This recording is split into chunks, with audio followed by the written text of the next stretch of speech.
कपड़े खरीदता, साइकिल पर गांठ बांध के रखता और गांव गांव जाकर के कपड़े बेचता था। ले लो घाघरा, लुगड़ा, ब्लाउज का पीस। दुर्भाग्य कहूँ या सौभाग्य कहूँ कि मेरा बचपन में विवाह हो गया था। वैसा मेरे से क्या गलती हुई? बोला तुझसे बहुत बड़ी गलती हो गई। उस लड़की का क्या होगा जिसके साथ तुमने फेरे खाए? पढ़ने चला गया तो पैसे की बहुत कमी रहती थी। पिताजी खेती और मजदूर थे, माँ भी मजदूरी जाकर के जो पैसे बचाती थी उससे मेरी पढ़ाई का खर्चा भेजती थी। नौकरी ढूंढ रहा था लेकिन घर की स्थिति ठीक नहीं, तो पैरेलल क्या करें? तो घंटाघर से जब निकलते हैं तो वहाँ से लकड़ी के इतने बड़े टुकड़े आए। मुस्लिम एरिया था। उसके बाद पत्थर आए, उसके बाद गोलियां चली, उसके बाद बम डाले। 4 लोग एट स्पॉट मर गए। कोटा शहर की कई गलियों में बम मिलते रहे। उस समय कांग्रेस की सरकार थी। पुलिस ने मेरे को किसी कारण से बिठा लिया जी कि तुम्हारे भी पुराना मुकदमा है। काफी 19 दिन जेल में रहा।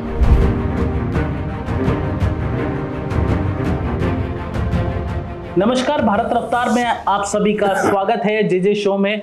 और आज हमारे खास मेहमान हैं शिक्षा मंत्री मदन दिलावर। खास बातचीत करते हैं। मदन दिलावर 6 बार के एमएलए हैं। रामगंज मंडी कोटा से ये चुनाव लड़ रहे हैं, लगातार जीत रहे हैं और ये हमारे साथ मौजूद हैं और अक्सर अपने बयानों को लेकर चर्चा रहते हैं और चिर परिचित अंदाज में जो हिंदुत्व की छवि है इनकी हमेशा बरकरार रहती है, चाहे सत्ता पक्ष हो या विपक्ष। हमेशा ये हिंदू आइडियोलॉजी पर, विचार पर ये चलते हैं। भारत प्रथम, राष्ट्र प्रथम के विचार पर हमेशा नजर आते हैं। इस वक्त हमारे साथ मदन जी, बहुत बहुत स्वागत है मदन जी आपका। धन्यवाद सर। आप स्टूडियो में पधारे भारत रफ्तार के, हमारा सौभाग्य है सर। मदन जी, ये राजनीति की शुरुआत आपकी कब से हुई? जो आप राजनीति में आए, मुझे ध्यान है कि आप विश्व हिंदू परिषद में भी काम किया करते थे पहले।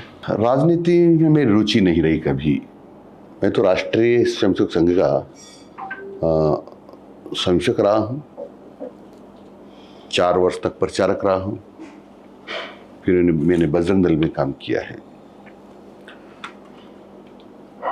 बात यह कि मैं 11वीं पास करके 12 जिले के शाहबाद और किशनगंज क्षेत्र में राष्ट्रीय स्वयंसेवक संघ ने मुझे प्रचारक के नाते भेज दिया था। मैं वहां रहा। दुर्भाग्य कहूं या सौभाग्य कहूं कि मेरा बचपन में विवाह हो गया था। तो जब संघ के बड़े अधिकारियों को पता चला कि ये शादीशुदा है, क्योंकि उनको जब पता चला, जब मेरे ससुर जी और मेरे पिताजी माननीय राजेंद्र जी भाई साहब जो संघ के बहुत बड़े प्रचारक हैं, उनके पास गए कि जो मदन दिलावर है वो मेरा बेटा है, मेरा जवाई है। उन्होंने कहा, और वो प्रचारक चला गया, हमारी बेटी का क्या होगा? तो उन्होंने उनकी बात सुनी। उन्होंने उनको क्या कहा क्या नहीं कहा मुझे पता नहीं, लेकिन जब हमारा मिलना हुआ राजेंद्र जी भाई साहब का मेरा, तो उन्होंने कहा बच्चों तुम घर जाओ। तो मुझे लगा कि शायद मेरे से कोई गलती हो गई है। तो 1-2 घंटा बहुत परेशान रहा। फिर हिम्मत करके राजेंद्र जी से पूछा, भाई साहब मेरे से क्या गलती हो गई है? बोला तुझे बहुत बड़ी गलती हो गई है। तो फिर मैं परेशान हो गया। तो उन्होंने कहा तूने बताया नहीं हमको, तुम शादीशुदा हो, उस लड़की का क्या होगा जिसके साथ तुमने फेरे खाए हैं, और तुम घर जाओ।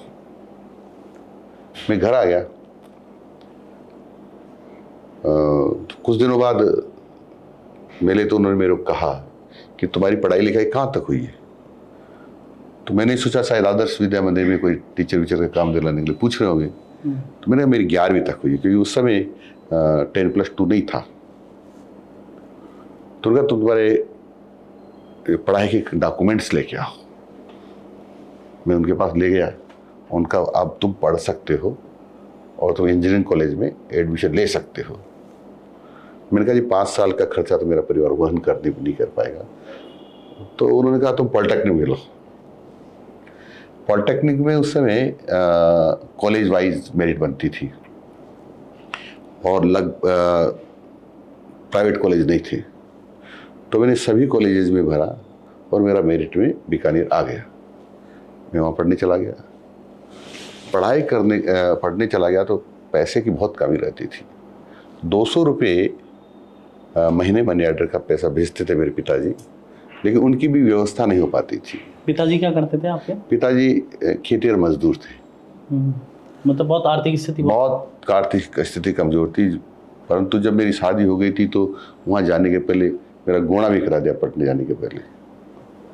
तो मेरी पत्नी और मेरी माँ भी मजदूरी जाकर के जो पैसे बचाती थी उससे मेरी पढ़ाई का खर्चा भेजते थे। पत्नी मजदूरी करती थी? पत्नी भी आने के बाद पत्नी ने भी काम किया मजदूरी की, और जो उससे पैसा बचता था उसका मनी ऑर्डर बनाकर मेरे को पैसा भेजते थे, जिससे मैं पढ़ाई करता था। वहाँ से पढ़ाई पूर्ण करके आया तो मुझे लगा क्या करूं। नौकरी नहीं मिली? नौकरी नहीं मिली थी। तो मैंने साइकिल से कपड़े बेचे। अच्छा, कपड़े बेचते थे आप साइकिल से? साइकिल कपड़े खरीदता, साइकिल पर गांठ बांध के रखता और गांव-गांव जा कर के कपड़े बेचता था। अब उस समय कैसे सुने लोग घर में रहने वाले कि कपड़े बेचने वाला आया है, तो जोर से आवाज लगाता था, ले लो घाघरा लुगड़ा ब्लाउज का पीस। अच्छा, ऐसे करके आवाज लगा के बताइए ना कैसे लगाते थे। हाँ, मदन जी, मतलब ये तो आपके जीवन ले लो घाघरा लुगड़ा ब्लाउज का पीस, ऐसे करके आवाज लगाते थे। अच्छा। तो घर से महिलाएं निकल के आती थी, जिनको लेना होता था जो कहते थे भैया थोड़ा क्या क्या दिखाओ, तो गांठ को खोल करके और दिखाते थे। फिर जो उनको पसंद आता था वो कपड़ा हमसे लेते थे।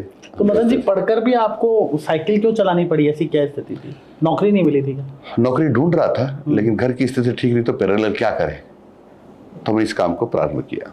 कितने समय तक किया सर? ये 2.5-3 साल मैंने किया। फिर मुझे लगा कि मैं पढ़ लिख के आया हूँ तो पढ़ाई क्या काम आएगी, तो चलो पढ़ाई के मुताबिक काम करेंगे। तो गांव छोड़कर कोटा आ गया। गाँव कौन सा था सर? गांव मेरा राजस्थान के 12 जिले का अट्टू तहसील का एक चरड़ाना गांव है, वहाँ का रहने वाला हूँ मैं। मेरे गांव की बस्ती बहुत थोड़ी सी है, ज़्यादा नहीं है। तो मैं वहाँ आ गया। फिर मैंने वहाँ मैंने कपड़े बेचे, जैसे मैंने कहा। वहाँ कोटा में भी बेचे सर? नहीं, कोटा में नहीं, वहाँ से कोटा आ गया मैं। अट्टू से कोटा आ गया? कपड़े बेचते बेचते जो मैंने कहा ना, कोटा आ गया। तो कहाँ जाऊँ, क्या करूँ इस रहा, लेकिन मैंने हिम्मत करके थर्मल पावर प्लांट है कोटा में, उसके गेट पर खड़ा हो गया। मैंने जो भी मजदूरी मिलेगी वो करेंगे। तो एक उधर से एक कार आई, वो खालसा कंस्ट्रक्शन कंपनी की थी, जो थर्मल पावर प्लांट में जिन्होंने कॉन्ट्रैक्ट ले रखा था। उसके पहले जो वहाँ के सुरक्षा गार्ड थे, उन्होंने कहा नहीं यहाँ खड़े नहीं होते आप। पर मैंने कहा बाबूजी खड़े रहने दो मेरे को।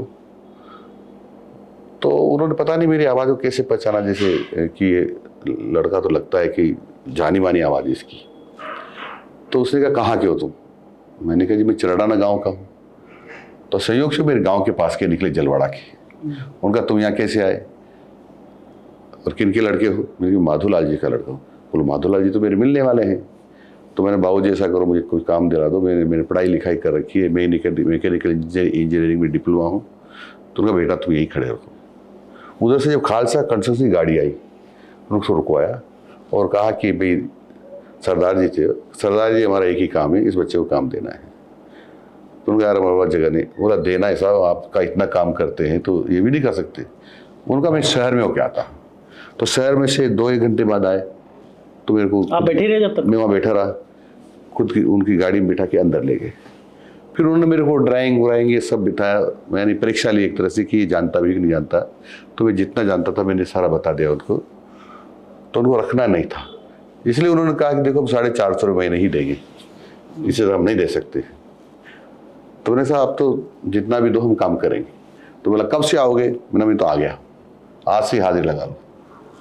तो मैंने 450 रुपये महीने में वहाँ लगभग 2.5 साल के काम किया।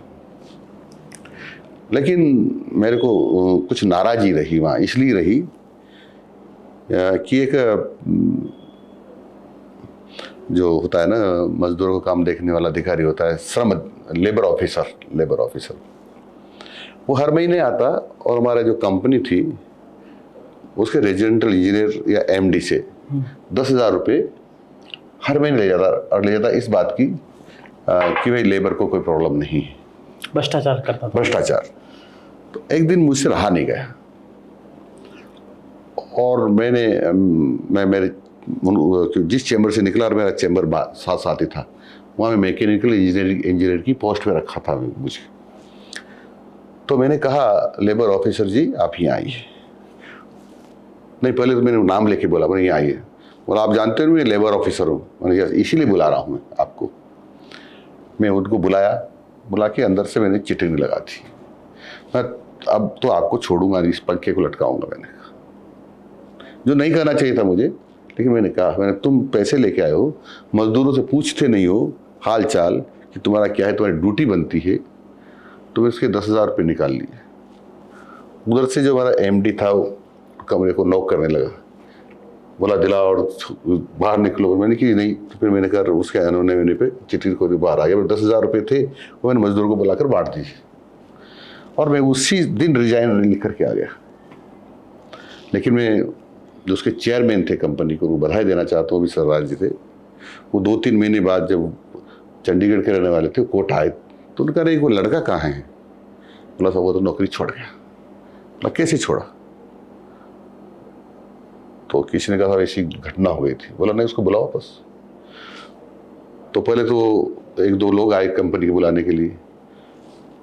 फिर उनको लगा कि बहुत बड़ा आदमी था, कंपनी के मालिक थे, वो मेरे पास खुद आए घर पे। अच्छा, आपकी ईमानदारी देखते हुए। उनका नाम सोहन सिंह जी था। वो आए खुद।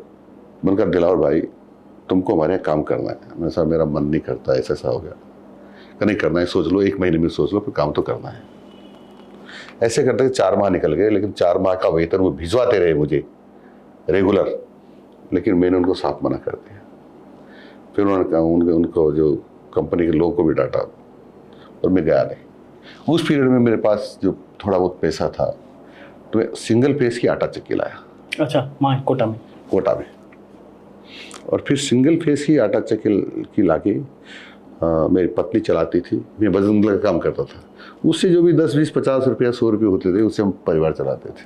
मतलब आप पहले मजदूर से नहीं, पहले आपने घर घर जाके कपड़े बेचे, उसके बाद आप वहाँ पावर प्लांट में आपने काम किया, उसके बाद फिर आप चक्की वाले बन गए। हाँ, चक्की वाले के साथ साथ आपकी धर्मपत्नी चक्की का काम करती थी, साथ ही आप मैं वजन का काम करता था। विश्व हिंदू परिषद। फिर उसके बाद सर कैसे एंट्री हुई। मैंने कहा पहले ही कहा था कि मेरा राजनीति में बिल्कुल भी इंटरेस्ट नहीं रहा। दुर्भाग्य कहूँ सौभाग्य कहूँ, अनंत चतुर्दशी जुलूस में कुछ घटना घट गई कोटा में। वहाँ कोटा में हुई थी, ध्यान है मुझे सर। उस पर लगभग 1.5 लाख लोग इकट्ठे होते हैं। तो जो अनंत चतुर्दशी आयोजन की जो कमेटी थी उसने मेरे उस कार्यक्रम को सुरक्षा का काम दे दिया। तो जो ही सुरक्षा का काम दिया पुलिस को पता चला। तो उस समय के तत्कालीन SP ने मेरे पास एक डिवाइस भी भेजी, कहा आपको SP साहब बुलाते हैं। मैं समझ गया सुरक्षा काम देते इस समय मैंने कोई 1-2 दिन बिठाएंगे और कार्यक्रम के बाद छोड़ना चाहते हैं, क्योंकि मैं उस पैरेलल बजरंग दल का प्रमुख था। तो मैंने कहा मैं तो नहीं जाता हूँ। फिर उन्होंने दूसरे बड़े अधिकारी को भेजा, मैं नहीं जाता हूँ। फिर मैंने पूछा बुलाना क्यों चाहते हैं, मैंने कौन सा अपराध किया। नहीं वो मिलने ही बुलाना चाहते हैं, तुम आ जाए, उनको चाय पिलाएंगे हम घर पे। नहीं वो तो नहीं आएंगे, तो मैं भी नहीं जाऊँगा। तो उन्होंने हवाला दिया, मैं तो आपकी जाति का हूँ, मेरे पर विश्वास कीजिए। और वो अधिकारी थे, उनका नाम रिटायर्ड हो गया, BD असवाल करके, नाम सुना हुआ सर। तो बुला लिया उन्होंने। मैं गया नहीं, मैं समझ गया ये रोकना चाहते। मैं उसी समय वो तो इधर गए वापस और मैंने अंडरग्राउंड हो गया। मैं अनंत चतुर्दशी के जुलूस के दिन में बाहर आया। हाँ सॉरी, उसने ये पूछा BD असवाल ने कि भाई आप कुछ तो नहीं करोगे जुलूस में गड़बड़। तो हम गड़बड़ कभी नहीं करते, लेकिन किसी ने गड़बड़ किया तो फिर हम छोड़ेंगे नहीं। तो देखिए दुर्भाग्य है हमारा कि जुलूस निकल रहा था बड़ा अच्छी तरह से, शांतिपूर्ण तरीके से। जोश खरोश तो था ही, नारेबाजी जो थी ही, और बड़े बाजे बैंड बाजे सब थे। तो घंटाघर से जब निकलते हैं तो वहाँ से लकड़ी के इतने बड़े टुकड़े आए। अच्छा, छतों से। किसने फेंके। अब वो घंटा घर था, मुस्लिम एरिया था। अच्छा, मुसलमानों ने फेंके। हाँ, तो उसके बाद पत्थर आए, उसके बाद गोलियां चली, अच्छा, गोलियां भी वहां से चली। उसके बाद बम डाले, बम। 4 लोग एट स्पॉट मर गए। ओहो, आप भी थे कि मतलब वहाँ पे उसी जुलूस में था, लेकिन भगदड़ मच गई, सारे लोग तितर बितर हो गए।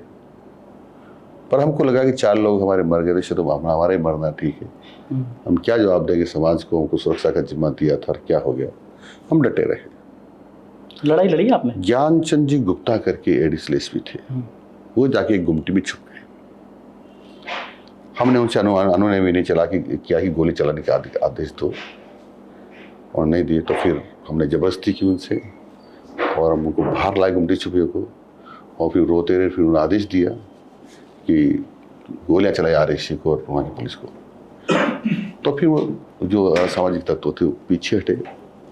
पर कुल मिला के 36 जनों का उसमें नुकसान हुआ, ऐसा सूत्र बताते हैं।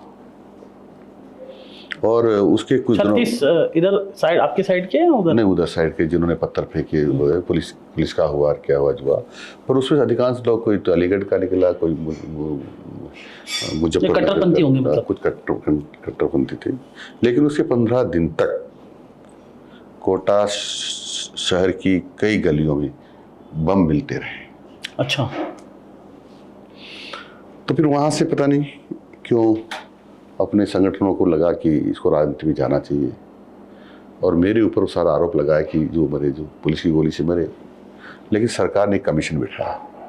कांग्रेस की सरकार थी? उस समय कांग्रेस की सरकार थी। कमीशन बिठाया, अपनी सरकार आ गई थी थोड़े दिन बाद।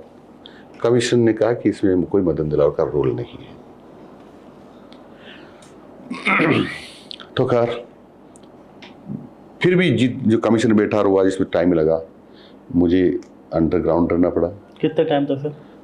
लगभग 1.5 महीना जी। और मैं बांसवाड़ा के तलवाड़ा जी के जंगलों में रहा। फिर जो कमिश्नर मेरे को क्लीन चिट दे दी और हाई कोर्ट से भी अग्रिम जमानत हो गई थी, तो मैं आया। तो फिर भी पुलिस ने मेरे को किसी कारण से बिठा लिया जी कि तुम्हारे भी पुराना मुकदमा है।